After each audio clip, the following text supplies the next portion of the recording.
And welcome back to another episode of PC419. I'd like to thank Aorus for sending out the 2080 Ti Xtreme Edition video card. Cannot wait to actually see what this is all about. Let's open the box and see what comes inside and then do some benchmarking. So, box absolutely massive. Thanks Aorus for that. So there, nice sort of a carbon fiber box here. It comes with a little envelope, which I'm guessing is obviously the CD drivers. I wish they should USBs. I know a few of the other vendors are actually doing it, and a few of the other brands are bringing up USBs, but Aorus has still got the CD. You've got your quick start guide, your registration online, and then it just shows you your 3D outputs as well. So it's your output for your HDMI and for your display mode. So if you want to go 3D surround. And what else comes here? Sort of an installation guide for the supporting arm. So it comes with the supporting arm as well, which we'll look more into the video. A little label here for your case, and nothing else in there. And then it's the card itself. The model. All right. Now this is a beef of a card. Look at the design here as well. The design looks absolutely fantastic. It looks like it is a probably three and a half slot here card. It looks absolutely fantastic here. It is a tri-fan, so looks like it's got two larger fans here and one small fan in the middle.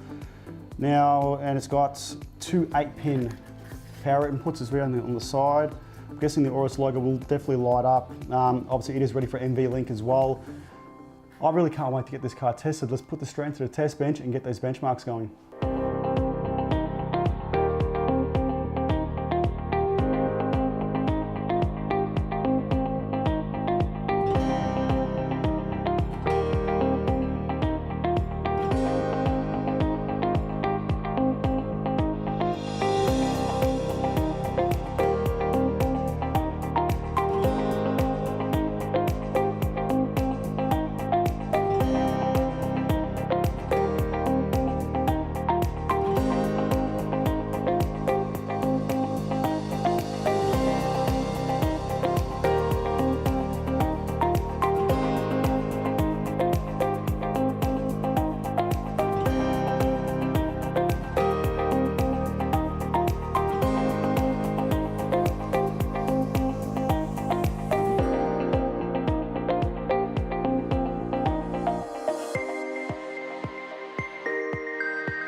So what are your thoughts on those benchmarks? The 2080 Ti did produce some really good scores, but let's go into the specs of the card and we'll talk about more how it performed later on.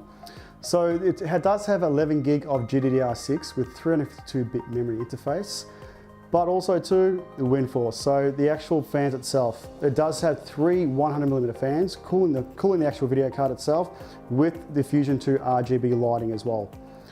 Now going into the fans, so it's got three 100mm fans. It's got two going anti-clockwise and one clockwise. So it is dissipating the heat very, very well. Going to the video outputs, it has three HDMI, three display, and one Type-C for next-gen VR headsets. So if you're obviously running in 3D surround, this card will definitely do it 100%. And also I should be running it on my personal test, on my personal PC, and it ran flawlessly. Going back to the backplate of the card itself, it is a metal backplate. It does have the RGB Aorus logo illuminated as well, which is controlled by Fusion 2. Now this card is built for extreme overclocking. It does have 16x3 power phases on the PCB. Now Aorus do have you covered here. They have got a 4-year warranty on the card, so you've got 4 years of absolute cover, no issues whatsoever from there.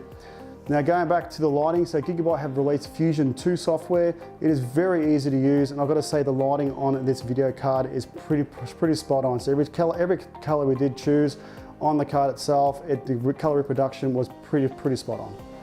Now going to the core clock of the card, this core clock, this speeds coming out of the video card out of the box is 1770 megahertz. It did reach those speeds on our benchmarks, but don't forget the reference cards only come with 1545 megahertz. So reaching obviously temperatures, and it did, when it did get a bit warm, it hit 1770 and then started to slow down from there. So obviously using GPU 3.0, Boost 3.0, it did bring the speeds back down again. So memory clock, it's got 14,140 megahertz. It did reach those speeds very easily, and also has 81 RTX ops as well. Now, CUDA cores, it's got 4,352 CUDA cores with 616 gigabits per second of memory bandwidth. The card itself, it does measure at 290 millimeters long with 134.31 millimeters wide and 59.9 millimeters high.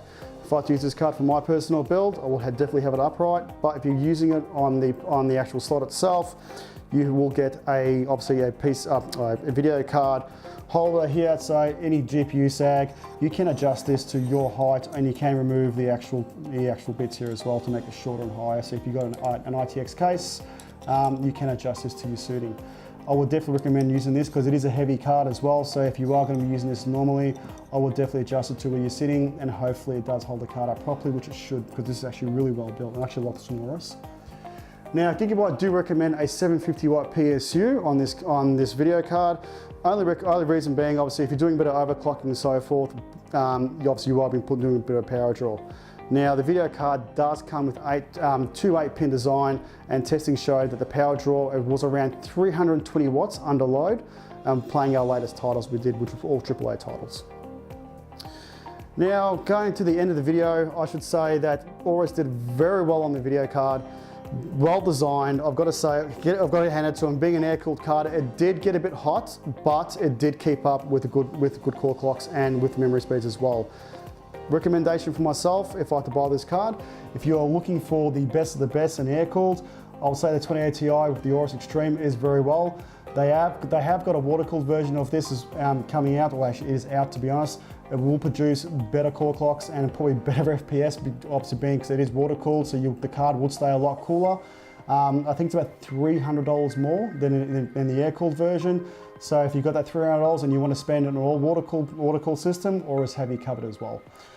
For my recommendation, I'm going to say yes, if you've got the money to spend on a 2080 Ti, and the Aorus will definitely do exactly what you need it for, and plus you've got that 4-year warranty, so I would take that up. So compared to price per dollar to now, I'm definitely going to say yes. But according to obviously the benchmarks that we did, the 1080 Ti is still a good contender. Obviously, if you're still running Pascal, upgrading to the 2080 Ti, 1080 Ti is still a good contender if you're not using RTX or not using DLSS. But it's the end of the video. I'd like to thank Aorus for sending out the 2080 Ti. It's been absolutely fantastic. I really wish I didn't have to go back, but thank you so much, Aorus, for sending us the video card. Guys, if you haven't reached our social media yet, all the URLs will be in the comments below and in the description below as well. And if you haven't seen any of our other videos, do subscribe and hit that bell icon as well so you get the next video on your notifications. And guys, I'll see you in the next one.